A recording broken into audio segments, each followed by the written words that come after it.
las sombras brilla una luz, palabras de vida que escuchas tú con mi esperanza. Saludos, abrazos y bendiciones, amada familia de la fe en nuestro Señor Jesucristo. Les damos la bienvenida una vez más a su programa Palabra de Vida a través de su canal Vida TV Play. Damos gracias al Señor por permitirnos continuar con la enseñanza que es en el nuevo pacto, un pacto presente en el cual nos encontramos todos hoy en día y que por medio de su Santo Espíritu, que sea Él trayendo entendimiento y revelación para poder comprender lo que es la herencia y la recompensa que tiene el Señor para cada uno de nosotros. Hoy estaremos hablando de un nuevo tema que es la oración en el nuevo pacto.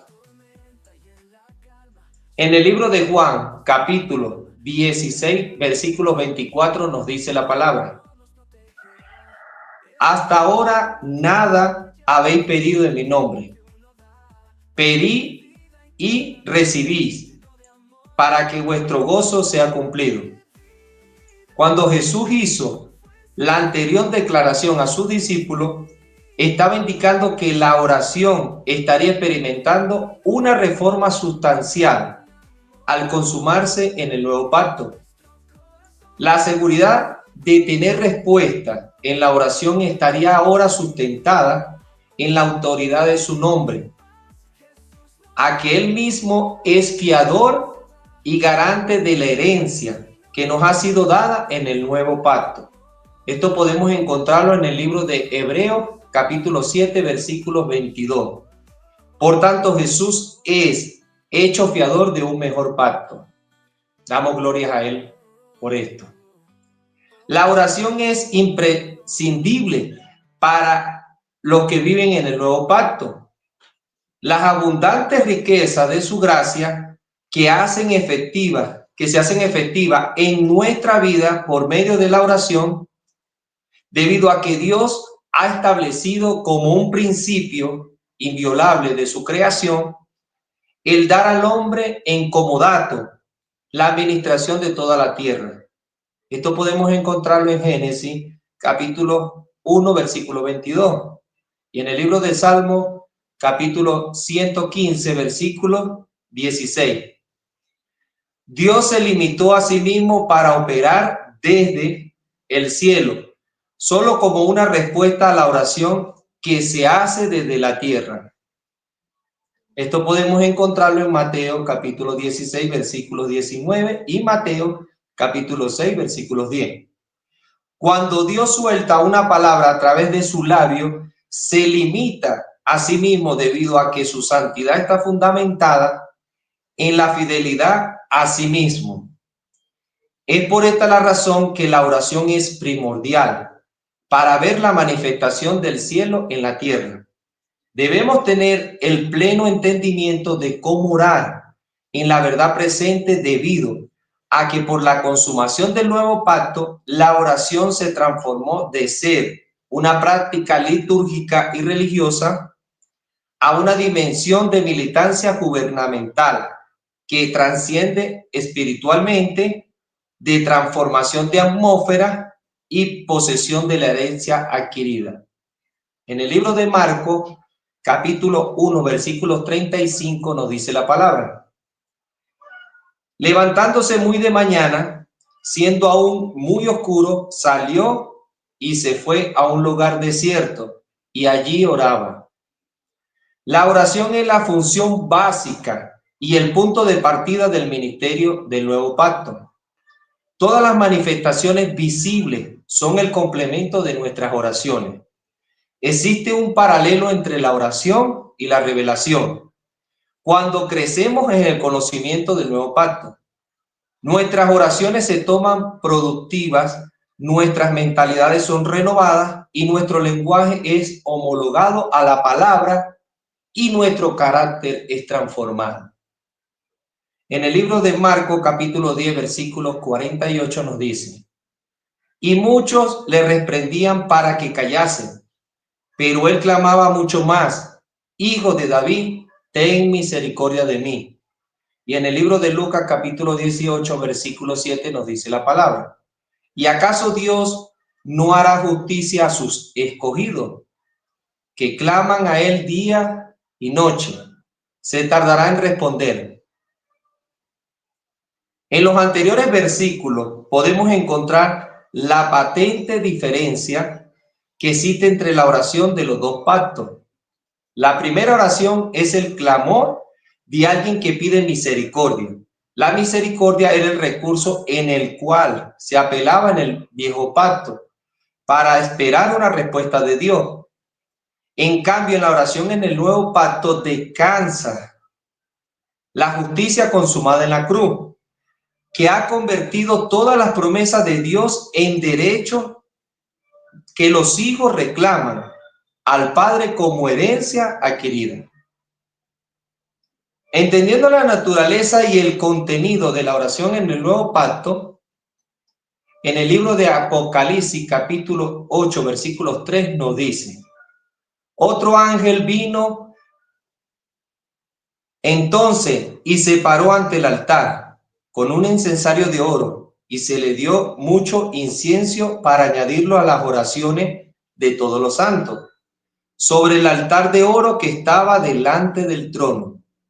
En el libro de Hebreos capítulo 9 versículos del 3 al 5 nos dice: tras el segundo velo estaba la parte del tabernáculo llamada el lugar santísimo, el cual tenía un incensario de oro y el arca del pacto cubierta de oro por todas las partes, en la que estaba una urna de oro que contenía el maná, la vara de Aarón que reverdeció y la tabla del pacto, y sobre ellas los querubines de gloria que cubrían el propiciatorio, de las cuales cosas no se pueden ahora hablar con detalle. Para tener un entendimiento acerca de la oración en el nuevo pacto, necesitamos conocer el significado de los elementos que estaban en el lugar santísimo dentro del tabernáculo. El incensario era el instrumento donde el sumo sacerdote quemaba el incienso antes de rociar la sangre de la expiación del propiciatorio. Cuando Jesús expiró en la cruz para consumar la justicia de Dios, el velo que protegía el acceso al lugar santísimo se rompió, dejando al descubierto de nuestro entendimiento la realidad del significado y el cumplimiento del incensario y el arca, para que podamos entender la naturaleza y el contenido de la oración a la verdad presente del nuevo pacto. La influencia del propiciatorio y los querubines en la oración. En el libro de Gálatas capítulo 6 versículo 14 nos dice la palabra: pero lejos esté de mí gloriarme, sino en la cruz de nuestro Señor Jesucristo. El incensario representa la oración. El arca era el elemento del tabernáculo que impartía la identidad y la naturaleza en el incensario. El arca tenía un propiciatorio, el cual era una especie de copa donde el sacerdote derramaba la sangre de la expiación, tipo y sombra de la cruz. A cada lado estaban los querubines de gloria, los cuales miraban directamente al propiciatorio. Esto nos enseña que la oración en el nuevo pacto se fundamenta en la justicia de la cruz. Los querubines de gloria representan a la eternidad en su dimensión pasada y futura, lo cual nos indica que la oración está fundamentada en el poder de la cruz, que gobierna y influencia aún la eternidad. También nos aclara que la revelación de la cruz es la verdad presente desde la eternidad y hasta la eternidad, y gobierna aún el cielo mismo. Como ya lo sabemos, el arca era una caja de madera cubierta de oro. Esto no solo nos enseña acerca de la figura de la naturaleza humana y divina de Cristo, sino también del poder transformador que ejerce la oración en el nuevo pacto para conformarnos a la imagen de Cristo. Ahora bien, dentro del arca, debajo del propiciatorio, estaban guardados los tres elementos que se convierten en el contenido de la oración, alineada al nuevo pacto, y donde se fundamentan las oraciones apostólicas que encontramos registradas en el Nuevo Testamento. Estaremos definiendo los tres elementos del lugar santísimo, los tres elementos que estaban en el arca, ¿verdad? Las tablas de la ley. En el libro de Romanos capítulo 10, versículo 4 nos dice la palabra: porque el fin de la ley es Cristo, para justicia a todo aquel que cree. Y en el libro de Colosenses capítulo 1, versículo 12 nos dice: con gozo dando gracias al Padre que nos hizo apto para participar de la herencia de los santos en la luz. El arca contenía en su interior las tablas de la ley, que fue cumplida en su totalidad por el sacrificio de Cristo en la cruz. Esto nos enseña que el primer objeto de la oración en el nuevo pacto es la posesión de la justicia de Cristo que nos fue imputada y transferida por su gracia. La oración del nuevo pacto nos lleva a integrarnos por medio de la fe todos los beneficios de la obra sustitutiva de Cristo como nuestra propia justicia. Ejemplo: gracias Padre porque por tu gracia estoy crucificado juntamente con Cristo. Podemos ver esto en Gálatas capítulo 2 versículos 20. Y ahora soy justicia de Dios en él. Podemos encontrarlo en 2 de Corintios capítulo 5 versículos 21. Y muchas bendiciones más. El maná como el segundo elemento. En el libro de Juan, capítulo 6, versículos del 48 al 49 nos dice: yo soy el pan de vida. Vuestros padres comieron el maná en el desierto y murieron. Jesús es el pan de vida. En el libro de Mateo, capítulo 6, versículos 11 nos dice: el pan nuestro de cada día, dánoslos hoy. Otro de los elementos contenidos en el arca era la porción del maná, recurso que sostuvo la vida de Israel en el desierto durante 40 años, lo cual nos indica que la oración en el nuevo pacto es un acto que trasciende a las palabras y donde nuestro espíritu recibe la transferencia de la vida de Cristo a través de la impartición y revelación. El requerimiento de Jeremías, capítulo 33, versículo 3, clama a mí y yo te responderé y te enseñaré cosas grandes y ocultas que tú no conoces. Ha sido transmutado y superado por 1 Corintios, capítulo 2, versículos del 9 al 10. Antes bien, como está escrito, cosas que ojo no vio, ni oído oyó, ni han subido en corazón de hombre, son las que Dios ha preparado para los que le aman. Pero Dios nos las reveló a nosotros por el Espíritu, debido al cumplimiento del nuevo pacto.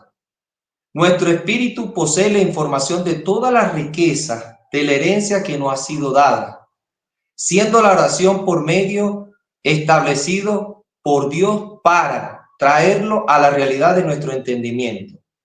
El principal objetivo del apóstol Pablo al orar era que la sabiduría y la revelación fluyeran en los creyentes. Podemos encontrar esto en Efesios capítulo 1, versículos 16. Y como tercer y último elemento, la vara de Aarón que reverdeció. En el libro de Efesios capítulo del 1, versículos 20 al 21 nos dice: la cual operó en Cristo, resucitándole de los muertos y sentándole a su diestra en los lugares celestiales, sobre todo principado y autoridad, y poder y señorío, y sobre todo nombre que se nombra no solo en este siglo, sino también en el venidero. Y en el libro de Romanos, capítulo 6, versículo 5 nos dice: porque si fuimos plantados juntamente con él en la enseñanza de su muerte, así también lo seremos en él de su resurrección. El tercer elemento que contenía el arca era el arca, ¿verdad? De Aarón, lo que es la vara de Aarón, que reverdeció. Esto podemos encontrarlo en el libro de Números, capítulo 17, versículos del 1 al 10, lo cual es un símbolo de la vida resucitada de Cristo. y el fundamento firme de la posición espiritual donde oramos. La oración en el nuevo pacto no enfatiza la conquista sobre las fuerzas del mal, sino que defiende por medio de fe la posición de dominio y triunfo, donde ya hemos sido establecidos juntamente con Cristo por el poder de resurrección. La oración establecida en la verdad presente del nuevo pacto nos confirma por el poder de la vida resucitada de Cristo, que somos uno con Él y que gobernamos desde los lugares celestiales donde estamos sentados juntamente con Él. En su muerte somos justificados y en su resurrección hemos sido glorificados. Damos gloria al Señor por esta breve enseñanza en cuanto a la oración en un pacto presente donde nos encontramos, creyendo en nuestro Padre Celestial que la verdadera oración traiga esa revelación a nosotros para que podamos entenderla y podamos pedir como conviene, no a nuestra justificación, sino a la justicia de Dios. Damos gracias al Padre por permitirnos continuar y se despide su amigo y servidor, el pastor Reni Dávila. Que la gracia y la paz del Señor esté con cada uno de nosotros. Bendiciones, amados.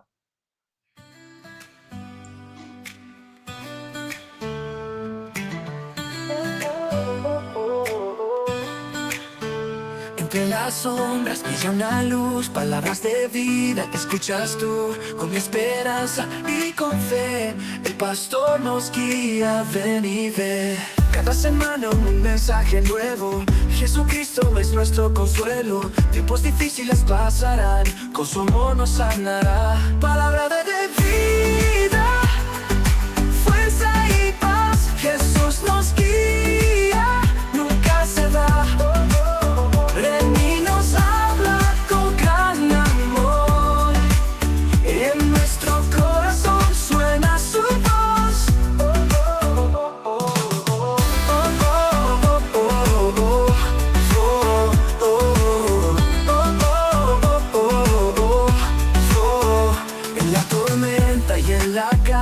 Su palabra nos da el alma, la vida cambia, Él siempre está, con su amor nos protegerá. Es la fe que nunca falla en cada paso que uno da, palabra de vida en cada día, lleno de amor y de alegría.